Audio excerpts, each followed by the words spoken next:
agriculteurs à regagner le pays. Antena, le journal, James Katambois.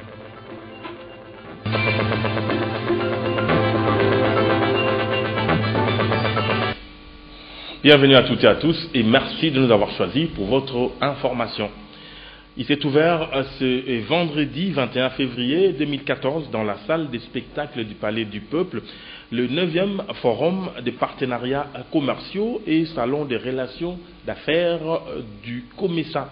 Ce forum chapeauté par les ministres de l'économie et du commerce que dirige Jean-Paul Nemoyato réunit des cerveaux, des dirigeants des milieux d'affaires, des industriels, des PME et d'autres secteurs de l'économie en vue du développement des affaires et du plaidoyer dans la région. Dieu Martin Zob Mabiala et Ange Kassa. Ce 9e forum des partenariats commerciaux et salon des relations d'affaires du COMESA se tient sous le thème « Fusion entre entreprises et innovation, intégrer la compétitivité de l'offre et des chaînes de valeur dans la région du COMESA ». En effet, il a été constaté que les PME représentent plus de 90% de la base d'emploi dans la région. Il est important qu'elles renforcent leurs capacités afin qu'elles soient en mesure de satisfaire aux demandes croissantes du monde et de la région. Et ce forum est une opportunité, mieux, un cadre qui permettra de proposer des solutions tangibles aux questions relatives à l'intégration de la compétitivité et de l'efficacité des industries. Qu'est-ce que la RDC offre au jour d'aujourd'hui à l'adhésion des zones de libre-échange? Beaucoup d'opportunités, comme nous venons de dire.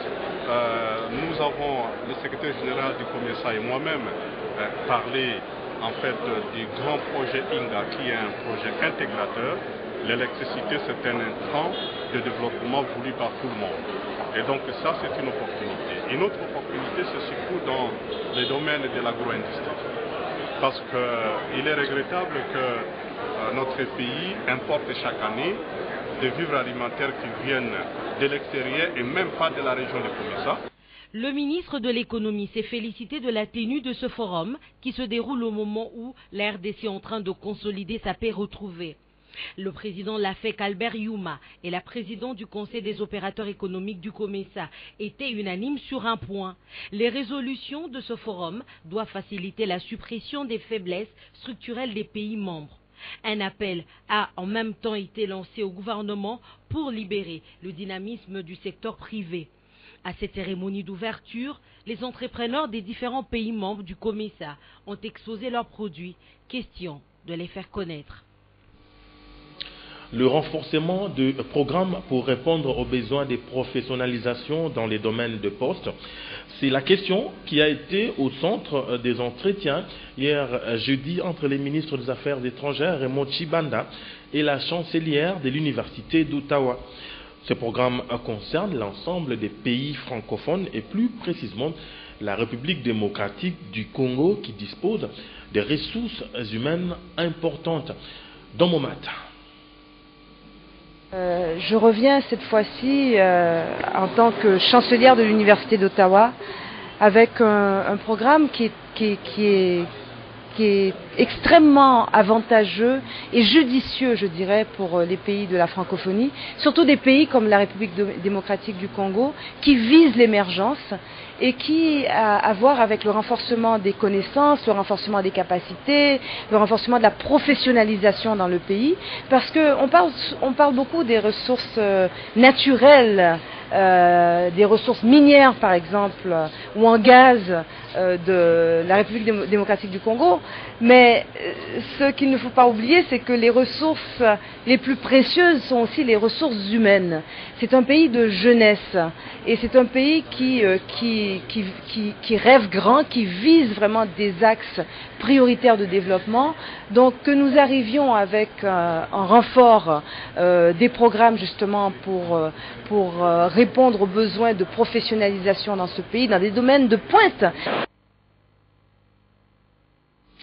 Le gouverneur de la ville-province de Kinshasa, André Kimbuta Yango, a inauguré ce vendredi 21 février 2014 un guichet unique relatif aux opérations de contrôle technique des véhicules de toutes les marques installés à l'Institut national de pratique professionnelle INPP. La suite avec Lydia Elambo, José Moussangana et David Poutou. Rien ne sera comme avant. Cette expression révèle la détermination du gouverneur de la ville de Kinshasa qui tient mordicus à l'assainissement du secteur de transport en commun quant au contrôle technique de tous les véhicules, y compris ceux de marque Mercedes 207. Voilà qui justifie l'inauguration de ce guichet unique installé à l'Institut national des pratiques professionnelles où se dérouleront toutes les opérations. Il m'est un agréable plaisir et une fierté légitime de procéder ce jour au lancement officiel du guichet unique du Centre de contrôle technique automobile de l'Institut national de préparation professionnelle INPP en sigle. André Kimbuta Yango a saisi cette opportunité pour remettre des brevets à tous ceux qui ont suivi une formation sur les dits contrôles techniques. L'occasion pour l'administrateur de l'INPP de remercier le gouverneur et d'inviter les chauffeurs à procéder au contrôle technique des véhicules de toutes les marques. Je voudrais, au nom de toute la communauté INPP, dire un grand merci au gouverneur de la ville-province de Kinshasa. Demander aux propriétaires des véhicules de passer encore les normes établies en la matière. Le moratoire de 45 jours accordé aux chauffeurs prendra fin le 15 mars prochain. Pour le numéro 1 de la ville de Kinshasa, ne seront en circulation que les véhicules qui seront en ordre par rapport au contrôle technique. Valider l'ERPIN Maïndombe et en produire la version révisée conforme au nouveau cadre méthodologique. C'est en cela qu'ont consisté les travaux de l'atelier national de validation de l'ERPIN qui se sont déroulés ce 21 février 2014 dans la salle de conférence du ministère des Affaires étrangères.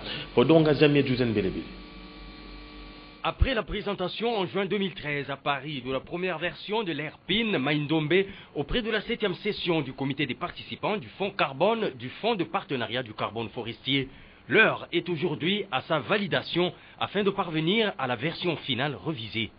Et c'est la tâche à laquelle se sont attelés les participants à cet atelier. Pour en arriver là, ils ont tout d'abord répondu aux préoccupations de la dite session. Il s'agira donc de considérer ces réponses particulièrement en rapport avec le cadre méthodologique du Fonds carbone et ensuite de les valider pour une version finale actualisée.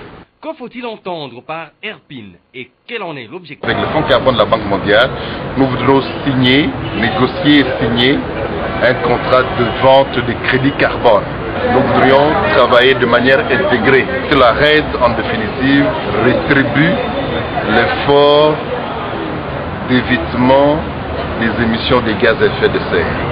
C'est ça, ce vaste programme RED juridictionnel et intégré, ERPIN en sigle en anglais, c'est-à-dire une audité, un cadrage formel avec des indications jusque-là virtuelles, et de manière rationnelle, travailler pour que notre capacité de stockage de carbone puisse être augmentée. La RDC a un rôle de leader dans le processus RED. Première à avoir accédé au financement du programme d'investissement pour la forêt et à avoir développé un registre de projets RED, elle a la responsabilité historique de mener la barque en Afrique. Le ministre de Pétéantique, Trifon Kinké Moulumba, a reçu en audience Younous Djibrin, secrétaire général de l'Union panafricaine des postes, ce 21 février 2014 en son cabinet de travail dans la commune de la Gombe. Ensemble, ils ont une fois de plus discuté sur les assises de la conférence de l'Union panafricaine des postes qu'ils considèrent comme une grande réussite. Patricia Bassois et Blaise Lunda. À quelques heures de la clôture de la conférence panafricaine de l'Union de postes ouverte le 18 février 2014, le ministre du PTANTIC a fait le point de travaux. Au nom de 40 chefs de délégation, Younous Djibrin, secrétaire général de l'UPAP, s'est félicité du déroulement de ces assises. Cela, les chefs de délégation ont tenu à venir le lui dire de vive voix et pour qu'à son tour, il le transmette au chef du gouvernement et au chef de l'État. Cette marque de gratitude.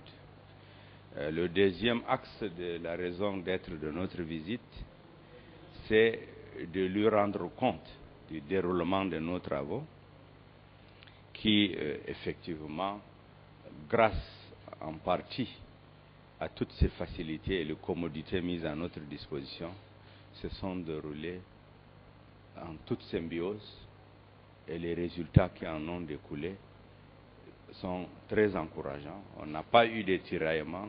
Tous les délégués qui contribuaient dans les débats le faisaient de manière constructive pour repositionner la poste africaine dans son rôle primordial de vecteur avéré de la communication entre les hommes et de facilitateurs des échanges aussi bien sociaux que commerciaux. Ainsi, tous les chefs de délégation devront mettre en pratique toutes les techniques acquises au sein de cette conférence qui s'avère une grande réussite. Après 2 mois de convalescence en Afrique du Sud, les gouverneurs de l'Équateur, Louis-Alphonse Koyagalo Mbassé Tegerembo, a regagné Kinshasa ce vendredi 21 février 2014 par un vol régulier à l'aéroport de Njili. Au nombre de personnes venues l'accueillir, on a remarqué la présence du président de l'Assemblée nationale ainsi que de plusieurs membres de sa famille biologique. Solange Kwale Pembele, Patrick Borel Mukendi et Ange Kassa étaient présents.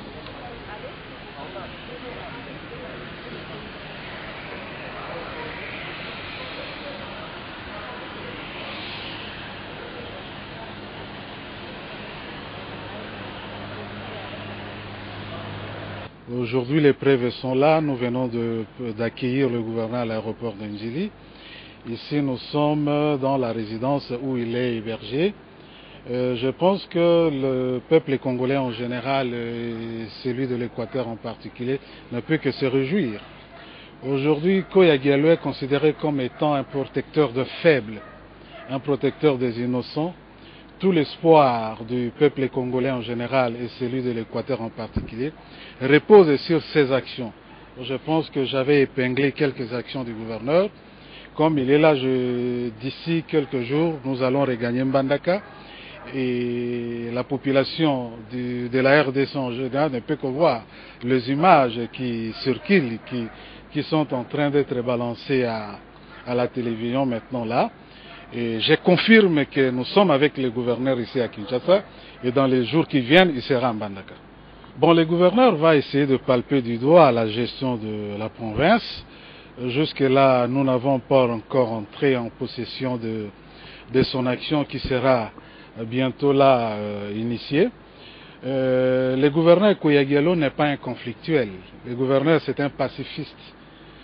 Le gouverneur, il m'a dit tout à l'heure que nous allons regagner Mbandaka d'ici quelques jours. Il pardonne déjà les gens qui priaient pour sa mort. Mais aujourd'hui, le gouverneur revient en très bonne santé. Et ça, je continue à confirmer. Et je pense qu'il va réunir tout le monde, comme nous voulons avoir l'unité dans notre province.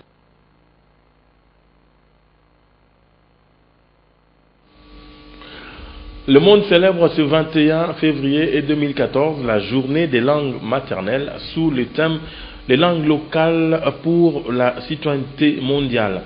Découvrez l'importance des langues maternelles dans ce papier de Nadia Koulenfouka Malala et Jouzen Bedebele. Comprise comme étant la première langue qu'un enfant apprend auprès d'un membre ou non de sa famille, mais principalement sa mère, la langue maternelle est aussi l'identité culturelle d'un peuple. Fort est de constater qu'actuellement, les langues locales constituent la majeure partie des langues parlées sur toute la planète, mais dans les domaines scientifiques, elles sont le plus souvent menacées. Voilà pourquoi l'UNESCO a institué la célébration de la Journée internationale de la langue maternelle depuis 2000, afin de promouvoir la diversité linguistique et culturelle ainsi que les multilinguismes. L'RDC n'est pas épargnée en ce qui concerne les problèmes discriminatoires des langues maternelles. Les gouvernements, par les biais de ministères de l'ESURES et de l'EPSP, a vu le mal venir et s'y est interposé en introduisant depuis près de 2 ans maintenant l'apprentissage de langue maternelle à l'école primaire et secondaire dans l'optique de sauvegarder les richesses culturelles congolaises et de permettre à l'élève d'apprendre facilement. Pour la petite histoire, le 21 février a été choisi pour rendre hommage aux étudiants tués par la police à Dhaka, capitale du Bangladesh, alors qu'ils manifestaient pour que leur langue nationale soit déclarée deuxième langue du Palestine. Les poteaux électriques constituent des dangers permanents dans la capitale. Il y en a qui sont dangereusement penchés, il y en a qui sont carrément tombés. La SNEL tarde parfois à trouver une solution durable à ces sujets. La commune de Makala bat les records en cette matière. Constat fait sur place par Dodo Pambou, Natacha Bomongo et Juzan Belebele. Causés par l'érosion due aux pluies diluviennes, plusieurs poteaux se sont écroulés ou sont menacés d'écroulement dans certains coins de la ville de Kinshasa. C'est le cas de le dire avec la commune de Makala, dont les toitures de certaines maisons ont connu ce problème capable de provoquer des incendies. Cette situation révèle l'incapacité de la Société nationale d'électricité qui n'arrive pas toujours à apporter des solutions viables. Mécontents, les habitants des environs ont condamné la léthargie qui caractérise la SNEL. Ce problème de courant est dû au vol des câbles. Les poteaux sont devenus très anciens. Les câbles sont par terre, ce qui provoque la coupure et la difficulté de l'électricité.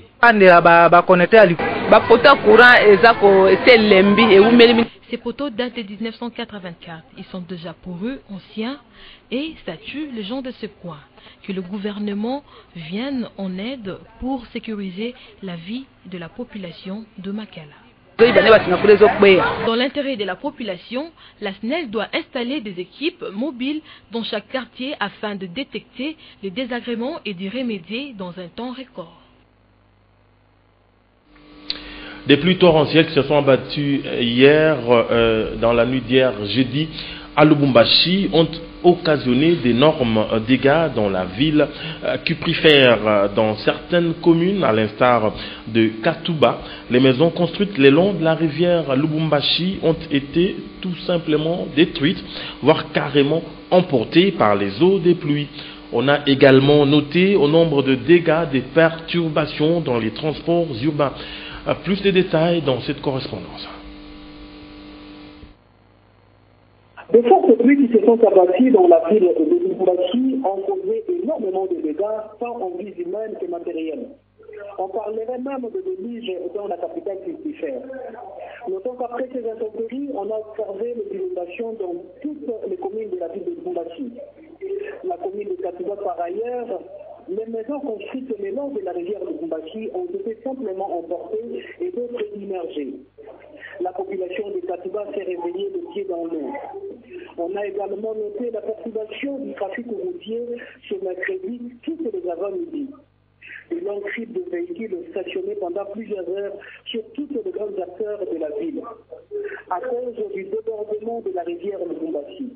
Cela avait comme conséquence les populations luchoises ne savaient pas atteindre leur lieu de négoce et de travail, ainsi que les élèves non plus n'avaient pas accès à leurs écoles respectives.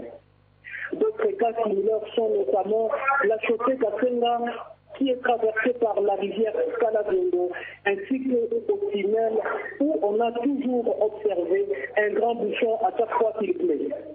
Les victimes de ces catastrophes naturelles au niveau de la commune de la Katuba n'ont su à quel saint se vouer et ont été abandonnés à leur triste sort. Quand on dit que le Congolais vit au jour le jour, ce mercredi a été un enfer pour les populations de la commune de Katuba. Jusqu'aujourd'hui, aucune autorité locale ne les a assistés, ne fût-ce que par un réconfort moral ou une visite d'inspection du lieu des dégâts. Signalons cependant que les prévisions météorologiques au niveau de la province indiquent qu'il y aura encore de fortes pluies d'ici la fin du mois. À cet effet, les victimes ne savent pas quoi faire. Elles lancent donc un cri de détresse. Depuis Lubumbashi pour Antenne A, Ricardo Batouatalène. Le traditionnel jeudi sinistre a bel et bien eu lieu. L'assureur national a indemnisé une centaine de dossiers sinistres et c'était à Limité et 7e rue. Pour ces jeudis, il s'agissait des dossiers sinistres en rapport avec l'assurance vie, incendie et automobile. Willy Kacha pour le reportage. 110, c'est le nombre de dossiers payés à l'espace jeudi sinistre de l'Imété ce 20 février 2014. Ces derniers ont concerné les assurances vie, incendie et automobile. Maître Kinswele, avocat après la cour d'appel de Kinshasa Matete, a représenté son client victime d'un sinistre. Il en a profité de saluer les efforts de l'administrateur délégué de la SONAS pour le sérieux et la rapidité dans le traitement des dossiers sinistres. On vient de solder la différence qui restait à percevoir pour le compte de mon client qui a été victime d'un accident de circulation. Nous encourageons la population congolaise de venir s'assurer auprès de la Société nationale d'assurance, étant donné que l'assurance c'est la sécurité, c'est pour leur bien, c'est pour la vie. Nous remercions particulièrement Madame Carole Aguito pour le fait qu'elle ne cesse de se battre bec et ongle pour satisfaire la population qui, dans des circonstances, se trouve sinistrée. Et nous l'encourageons et puis nous jetons des fleurs sur toute la SONAS, sur tous les agents de la SONAS. En tout cas, félicitations pour les efforts qui sont en train de consentir. L'opération Jeudi Sinistre de ces jours a connu la contribution des agences de Kin Ouest, Kin Est et la Direction Générale. Depuis la mort du musicien congolais King Kester Emenea, des témoignages fusent de partout. Le dernier en date nous vient de la commune de Bandalungwa, d'un groupe de jeunes gens dénommés les Tendancieux de Jérusalem. Ils se préparent à honorer l'instigateur de leur mouvement. Ils sont ici au micro de Gédéon Lukumouana et Magali Sissi. Ici, nous sommes sur l'avenue Timassi, dans la commune de Bandalungwa, un des fiefs du King Kester Emenea, qu'il a de son vivant rebaptisé Jérusalem. Les disciples de l'illustre disparu regrettent amèrement la mort de leur père fondateur. Nous, les habitants du quartier Bisengo, nous regrettons amèrement la mort de notre artiste. Paix à son âme. Nous attendons le rapatriement de son corps afin d'honorer la mémoire de ce grand artiste. Au-delà du chanteur, Emenea a été aussi sapeur, d'où ce langage mimétique pour copier l'artiste.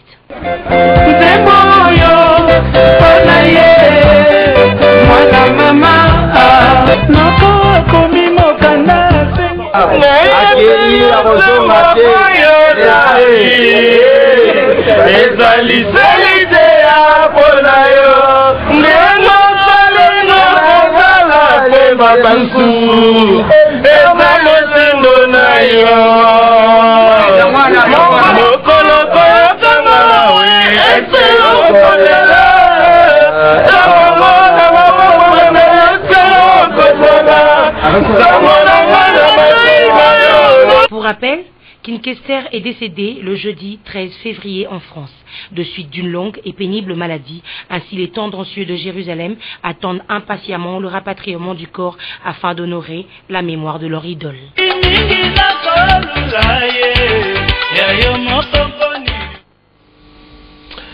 En sport, on nous apprend que le président de la Ligue de volleyball de Kinshasa vient de démissionner. Il a pour nom Toussaint Landou Siala. Ndaye Ilambotier et Dame Maungu l'ont rencontré. À leur micro, ils donnent les raisons qui l'ont poussé à déposer sa démission. Je dénonce aussi la complaisance des délégués venus des provinces, délégués sélectionnés par le membre du comité de la fédération, complaisance dans le traitement des dossiers d'une importance nationale. J'émets le vœu que prochainement ces mêmes dirigeants privilégieront l'intérêt général et qu'ils choisiront pour la Fédération de volleyball du Congo des dirigeants ayant un cursus sportif et aptes à défendre la discipline en lieu et place des intérêts égoïstes, pour ne pas être tout le temps ballottés par quelques malins cantonnés à la fédération qui sont déterminés à faire carrière là-dedans. Prenant en compte mon hostilité farouche vis-à-vis des antivaleurs perpétrées par votre comité, telles que le non-respect des textes, dirigé par défi, l'amateurisme, discipline en otage, des décisions controversées, l'intelligence au service du mal, le clientélisme, le gangstérisme, la vente des ballons, de matériel sportif et à Kinshasa et à Brazzaville. Sur ces sujets, je détiens moi-même, président de la Ligue de volleyball de Kinshasa, à la maison, 5 ballons Mikasa et un filet, mais vendus par des convoyeurs des membres de la fédération. C'est une preuve palpable. Par conséquent, devant ma conscience et pour ne pas préjudicer la discipline, je prends le courage de démissionner de mes fonctions de numéro 1 du volleyball quinois, tout en présentant mes excuses les plus cordiales à mes électeurs qui auraient souhaité me voir terminer le mandat qu'ils m'ont confié. Il a lu pour vous et pour nous les parutions d'aujourd'hui. Il a en fait une synthèse et nous propose cette revue de presse. Bonsoir. Imminente formation du gouvernement. Le journal Le Guide note Minaku Matata Umukoko pour la primature. La nomination du Premier ministre devant former les nouveaux gouvernements de cohésion nationale ne sera pas renvoyée au calendrier de novembre comme certains le pensent. Une source proche de la présidence de la République révèle que la désignation d'un formateur du nouveau gouvernement et qui en sera Premier ministre est une question de quelques jours.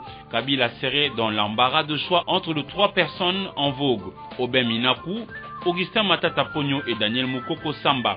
Alors que bon nombre de Congolais semblent résignés, parce que les choses tirent en longueur, les observateurs avertis pensent que rien ne pouvait se faire avant la promulgation de la loi sur l'amnistie intervenue il y a peu. Au nom de la cohésion nationale, le membre innocent du mouvement du 23 mars doit figurer dans la nouvelle équipe gouvernementale, fait remarquer un membre très influent de la majorité au pouvoir. Cette nomination donne des insomnies à ceux qui ont la boulimie du pouvoir. Dans les camps de l'opposition, on croit espérer que le nouveau Premier ministre sortirait de leur obédience. Un autre sujet d'actualité, c'est celui en rapport avec le meeting de Kamere perturbé à Bukavu. Le journal La France Plus note que le leader de l'UNC a été évacué par la police. Il regrette la tournure prise par les événements. La consort renchérit que la caravane de paix de Vital Kamerhe à l'est de la RDC a connu son premier couac hier jeudi dans la ville de Bukavu, chef-lieu de la province du Sud Kivu. En effet, la police a lancé des grenades lacrymogènes et tiré des coups de feu pour disperser un rassemblement de l'Union pour la Nation congolaise UNC à la place de l'indépendance à Bukavu, indiquent plusieurs sources concordantes. Même sujet pour le journal L'Objectif qui note à sa une, meeting avorté de l'UNC à Bukavu, Kamerhe accuse Chichambo. Le meeting populaire de l'Union pour la Nation congolaise à Bukavu a tourné en débandade après que la police ait tiré des balles et jeté de grenades lacrymogènes sur la foule en extase.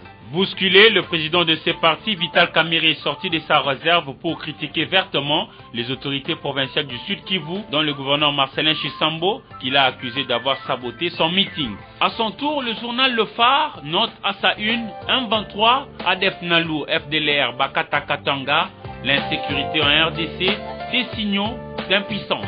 Le confort enchérit l'annonce des opérations conjointes FARDC-MONUSCO dans les jours à venir en vue d'éradiquer les Bakata Katanga ainsi que des groupuscules armés qui sèment l'insécurité au nord Katanga, tout en réjouissant de nombreux compatriotes ne jettent pas moins le doute dans les esprits quant à l'état de notre site de défense.